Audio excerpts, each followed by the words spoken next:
It's like disappearing Yeah. through the mind and then Yeah. through the body for the Yeah. mosquitoes. So they could see you. So this is an interesting way of discovering profound meditation Yeah. states, right? So you were there and you're like thinking, okay, I got 2 hours here. Yeah. I'm either going to sit here with 2 hours and get eaten alive, Yeah. or I'm going to disappear. Yeah. I'm going to go deep and disappear. Yeah. And then you went deep and disappeared. And so this was like You had to. you had no Yeah. choice. Yeah. And so how did you know how to disappear? Now that was an interesting question because maybe what I had practiced before, just as a lay Buddhist, knowing how to disappear. And basically it's just when you are still, things vanish. Yeah. If you close your eyelids, after a short while, you can't see anything.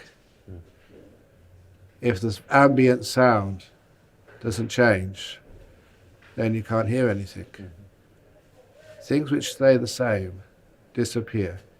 It's like your body, like a computer. You know, if you don't press a mouse or click something, the screensaver comes on and then it just goes blank. Yeah. And that's pretty close to how the brain works and the mind works. It only notices things which change, which are anicca, which are impermanent, which come and go. Something which is always in the background you don't notice.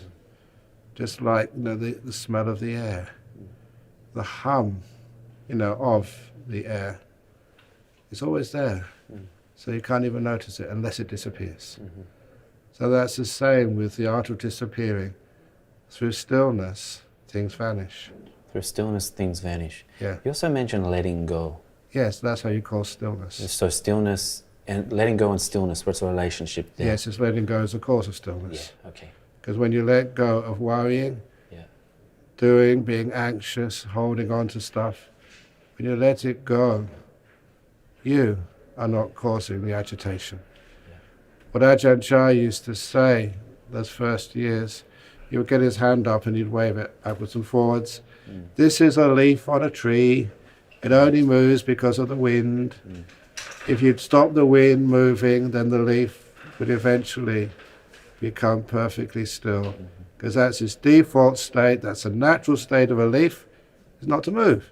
It only moves because something outside of it is causing it to move. The wind. With the human mind, what causes it to move is wanting something. Wanting to get rid of things, wanting to get things, wanting to attain things. When you let go, you're letting go of wanting. Letting it be.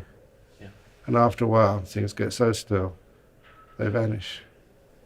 So there's the letting go, there's no more wind, there's stillness, then the leaf vanishes. Yeah. The movement vanishes. The movement vanishes. Yeah, and then interesting things happen. Okay. Through stillness. Through stillness.